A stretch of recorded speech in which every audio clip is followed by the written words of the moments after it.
नमस्कार, मैं रविश कुमार। अतीक अहमद और अशरफ अहमद की पुलिस की सुरक्षा में हत्या कर दी गई। इस तरह की घटना के साथ ही माहौल पैकेज में शामिल रहता है। जैसे ढाबे में पराठे के साथ कोक दिया जाता है फ्री, आप देखेंगे कि उसी तरह एनकाउंटर के साथ धर्म भी फ्री में दिया जाने लगा है, ताकि माहौल बनाया जा सके और फिर आप कानून के राज को लेकर सवाल ना कर सकें कि कोर्ट किस लिए हैं, हमारे वकील किस लिए हैं। जो गोदी मीडिया दिन भर इस बात पर शर्मिंदा किया जा रहा था कि एक पूर्व राज्यपाल ने पुलवामा को लेकर प्रधानमंत्री पर चुप कराने के आरोप लगाए हैं, उसे नहीं दिखा रहा है। उसी गोदी मीडिया का सीना रात होते होते फूल गया। जनता के बीच आने का उसे मौका मिल गया। एक वीडियो के बहाने वो आपके सामने आ गया। अब वो शेर में बदल चुका था।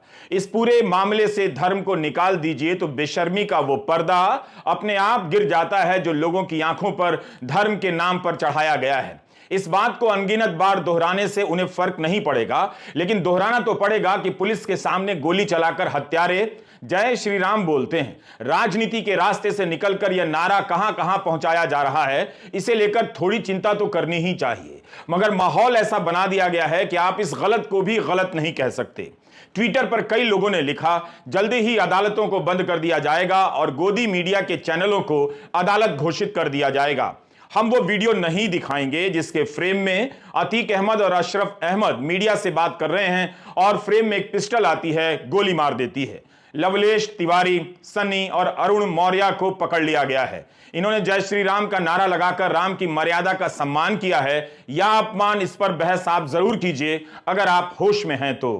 हम हत्या से जुड़ी सभी तस्वीरों को धुंधला कर रहे हैं ताकि इसका मनोवैज्ञानिक असर किसी पर दूसरे तरीके से ना पड़े। जिन हिंदी के अखबारों में निर्यात का आधा अधूरा आंकड़ा छपता है, बहुत सारे तथ्यों को छुपा लिया जाता है, उन हिंदी के अखबारों में आज यह खबर सही छपी है। अमर उजाला की हेडलाइन है, अतीक और अशरफ की पुलिस हिरासत में हत्या। जागरण की हेडलाइन कुछ अलग है, पुलिस हिरासत वाली बात नहीं है, केवल हत्या की बात है। मीडिया कर्मी बन आए थे आरोपित, वारदात के बाद लगाया जय श्री राम का नारा, यह जागरण में लिखा है। अमर उजाला ने हेडलाइन के नीचे लिखा है कि प्रयागराज में मेडिकल परीक्षण के लिए ले जाते समय बाइक पर आए 3 युवकों ने किया हमला, 18 गोलियां चलाई, तीनों गिरफ्तार। यह बात सही है कि अतीक अहमद और अशरफ अहमद गंभीर अपराध के कई मामलों में जेल में बंद थे। हाल ही में गवाह उमेश पाल की हत्या में इनके साथी विजय चौधरी को गोली चलाते देखा गया। इसके अलावा बेटा असद, ड्राइवर अरबाज, साथी गुलाम और गुड्डू मुस्लिम भी देखा जा सकता है। गुड्डू मुस्लिम के अलावा सब पुलिस द्वारा मुठभेड़ में मारे जा चुके हैं। बेटे असद पर यह एकमात्र केस था, लेकिन कोई यह हेडलाइन क्यों नहीं लिख पाया कि राज योगी का उनकी पुलिस के बीच आकर 3 हत्यारे 18 गोलियां चलाकर 2 की हत्या कर जाते हैं। यूपी में कानून व्यवस्था का बुरा हाल, अपराधियों का हौसला बढ़ा, इस तरह की हेडलाइन लिखने की हिम्मत अब अखबारों में नहीं बची है। अब ऐसा शायद ही कोई लिख पाएगा। इस सवाल को गायब करने के लिए ही, या आपको पता ना चले, अमर उजाला के पेज 7 की अब बैनर हेडलाइन देखिए, फिल्मी अंदाज में हुआ माफिया अतीक का अंत।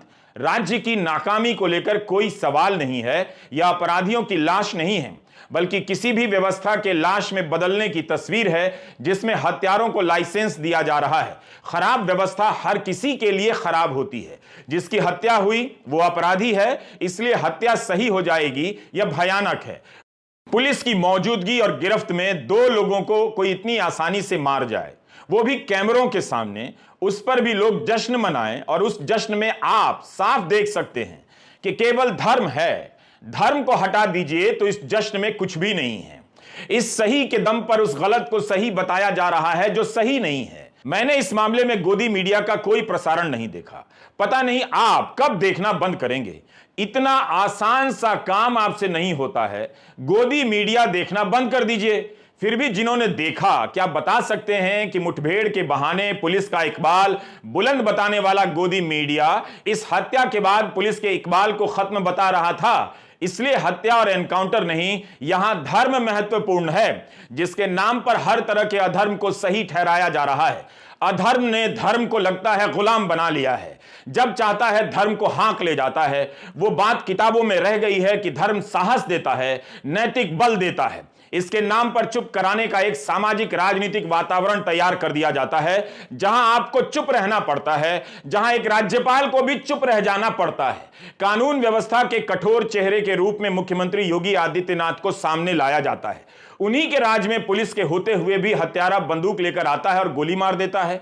अतीक अहमद और अशरफ अहमद की हत्या हुई जो गलत थी, लेकिन तब भी हम इस बात में हां में हां नहीं मिला सकते कि अहमद बंधुओं की हत्या के आरोपियों का एनकाउंटर कर दिया जाए और उनके घर बुलडोजर से गिरा दिए जाएं।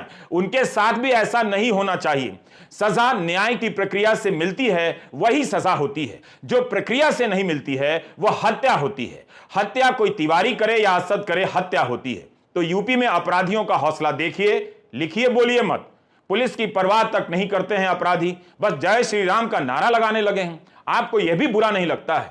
वो गाना भी भूल गए क्या? देखो ये दीवानो तुम ये काम ना करो, राम का नाम बदनाम ना करो। यूपी पुलिस क्या इसे भी तमगा बना लेगी कि कैमरे के सामने उसकी मौजूदगी में 3 लोग आए और गोली मारकर चले गए?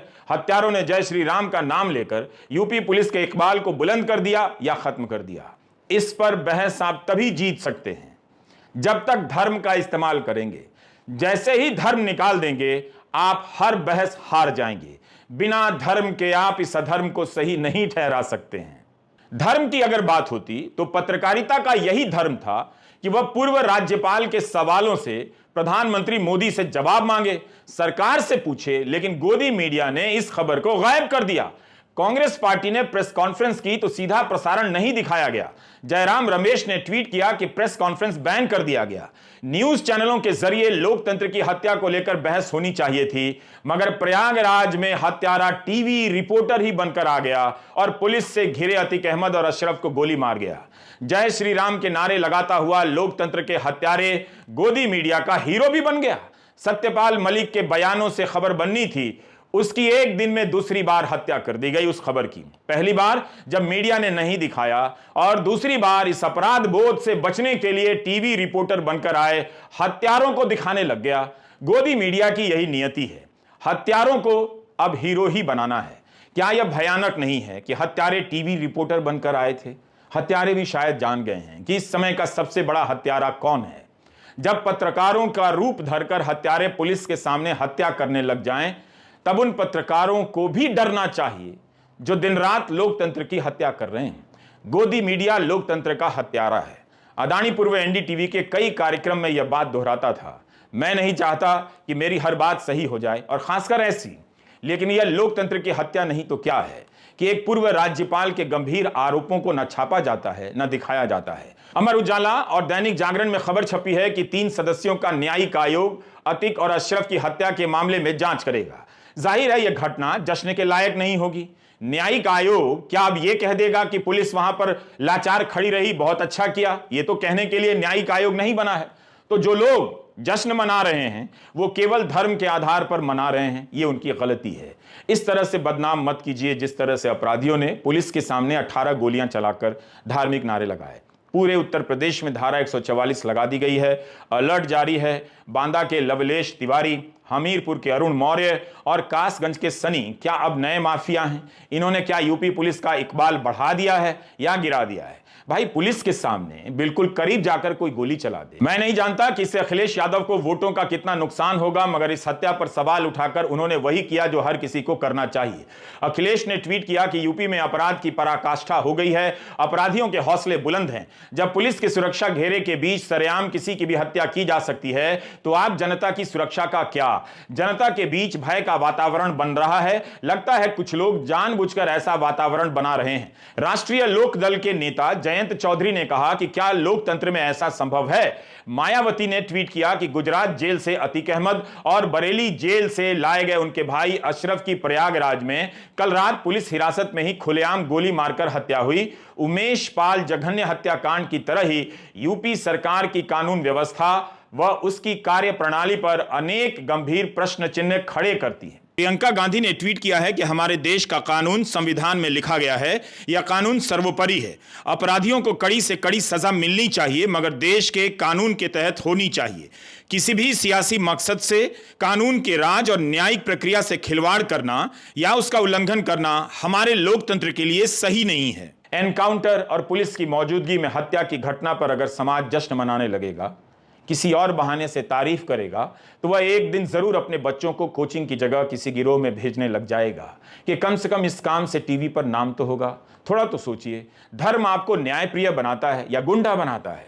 राज्यसभा सांसद कपिल सिब्बल ने कहा कि यूपी में 2 हत्याएं हुई हैं, एक अतीक अहमद और उसके भाई की और दूसरी कानून व्यवस्था की। अब हम आपको बताते हैं कि यूपी बीजेपी के नेता और एक मंत्री के बयान किस तरह से अखबार में छपे हैं। स्वतंत्र देव सिंह के ट्वीट को अमर उजाला ने बॉक्स आइटम में लिखा है। बीजेपी के पूर्व प्रदेश अध्यक्ष स्वतंत्र देव सिंह ने कहा कि पाप और पुण्य का हिसाब इसी जन्म में होता है। वित्त मंत्री सुरेश खन्ना ने कहा है, जैसा कि अखबार ने छापा है, कि जुल्म बढ़ता है तो कुदरत सक्रिय होती है, यह तालिबानी लेकिन कुदरती फैसला है। मंत्री सुरेश खन्ना कह रहे हैं यह तालिबानी लेकिन कुदरती फैसला है। कौन उन्हें समझाए कि तालिबानी बताकर आप उन नारों पर सवाल खड़े कर रहे हैं कि योगी के राज में कानून व्यवस्था बुलंद है।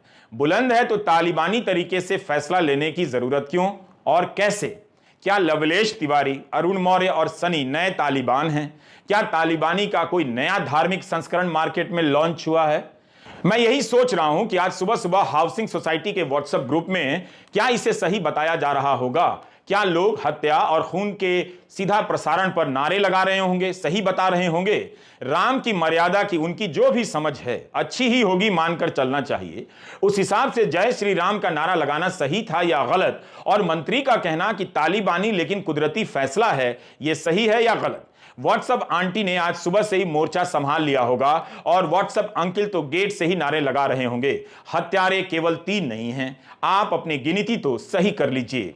न्यूज लॉन्ड्री के अभिनंदन सेकरी ने ट्वीट किया है कि क्या किसी को आइडिया है कि इसके पहले कितनी बार अतीक अहमद और अशरफ अहमद को मीडिया के सामने बाइट देने के लिए पुलिस ने पेश किया है? अब आप पुलिस के ही इस बयान को मिलाकर देखिए कि 3 लोग मीडिया कर्मी बनकर आए थे, इसी दौरान गोली मारी गई। इसमें एक सिपाही और एक पत्रकार को भी चोटें आई हैं। पूरे मामले की जांच की जा रही है। रमेश शर्मा पुलिस कमिश्नर का यह बयान है जो छपा है। अब पुलिस से यह सवाल कौन पूछे जो अभिनंदन ने पूछा है? यहां तो जागरण ने पेज नंबर 2 पर जिस तरह से खबर लिखी है उससे यही लगता है कि कुदरती न्याय की थ्योरी यहां भी मान ली गई है। जैसे हमले कराता था वैसे ही मारा भी गया, यह हेडलाइन है जागरण की। क्या यह हेडलाइन हत्या को सही नहीं ठहरा रही? पूरे पन्ने में इस तरह की हेडलाइन आपको दिख जाएगी और यह खबर बिल्कुल नीचे कि एक भी गोली नहीं चला पाए पुलिसकर्मी। जागरण ने लिखा है कि गोली दागने वाले हमलावरों को पुलिसकर्मी पहले पहचानने में चूके और फिर उनकी अंगुलियां अपने असलहों के ट्रिगर तक भी ना पहुंच सकी। जिस तरह बदमाशों ने कुछ ही देर में ताबड़तोड़ गोलियां दागी और उस दौरान सामने खड़े पुलिसकर्मी तमाशबीन बने रहे, इसे लेकर भी सवाल उठ रहे हैं। दरअसल यही तो सवाल है और यही पत्रकारिता है, मगर इसकी भी किस्मत देखिए, उसी अखबार में किसी कोने में इस सवाल को जगह मिल गई है। सवाल बचे हुए हैं, अभी पूरी तरह से इनकी हत्या नहीं हुई है। आम लोग इस तरह से तो बातें करते हैं, कई बार हताशा में करते हैं, उनकी बात एक सीमा पर पहुंच जाती है तो कह देते हैं कि जो होना था सही हुआ।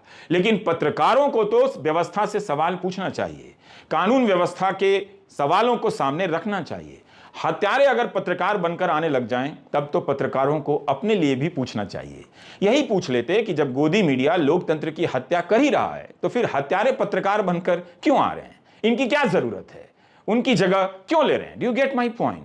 अपराध के 100 से अधिक मामलों में जेल में बंद अतीक अहमद और अशरफ अहमद की हत्या हुई है। इसे सही ठहराने वाले भूल गए कि योगी की पुलिस के सामने अपराधी गोली चलाने की हिम्मत कर गए और पत्रकार बनकर आ गए। ये इंडियन एक्सप्रेस की खबर है। उमेश पाल की हत्या के मामले में 6 गवाह अब तक मारे जा चुके हैं। ये सभी अतीक की साइड के हैं, असद, अरबाज, गुलाम हसन, अतीक, अशरफ और विजय चौधरी।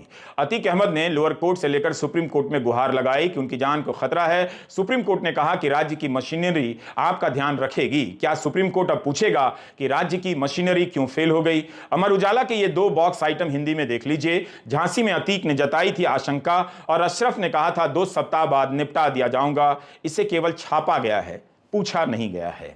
आईटी सेल और जश्न मनाने वाले मेरे इस वीडियो को बहुत ध्यान से देखेंगे, कुछ ऐसा हिस्सा निकाल लेंगे जिससे वे साबित कर सकें, ट्रोल कर सकें कि माफिया और डॉन का बचाव किया जा रहा है, जबकि ऐसा नहीं है। मगर वो ऐसा करेंगे। लेकिन जिस कानून व्यवस्था का इकबाल गिराया जा रहा है और हाउसिंग सोसाइटी से लेकर गोदी मीडिया में हत्या का इकबाल बुलंद किया जा रहा है, उसकी चिंता आपको करनी चाहिए। सत्यपाल मलिक ने कहीं भी नहीं कहा कि पाकिस्तान का हाथ नहीं था, मगर पुलवामा की घटना नहीं हुई होती अगर गृह मंत्रालय 5 विमान दे देता।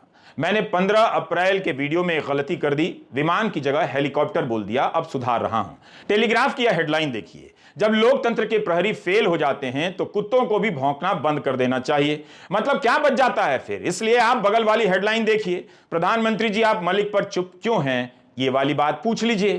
पुलवामा में गृह मंत्रालय ने 5 विमान अगर दे दिए होते तो 40 जवान शहीद नहीं होते। यह सवाल मीडिया ने कितनी बार पूछा और अतीक अहमद की हत्या का वीडियो कितनी बार दिखाया कि पुलिस खड़ी है, गोली चल रही है, आप देख रहे हैं, लेकिन क्या उसके प्रसारण में यह सवाल सुन रहे हैं कि पुलिस क्या कर रही है? सोचिए, अधर्म ना हो तो इस धर्म की रक्षा एक दिन नहीं की जा सकती है। इस हाल पर इन लोगों ने पहुंचा दिया है। नमस्कार, मैं रवीश कुमार।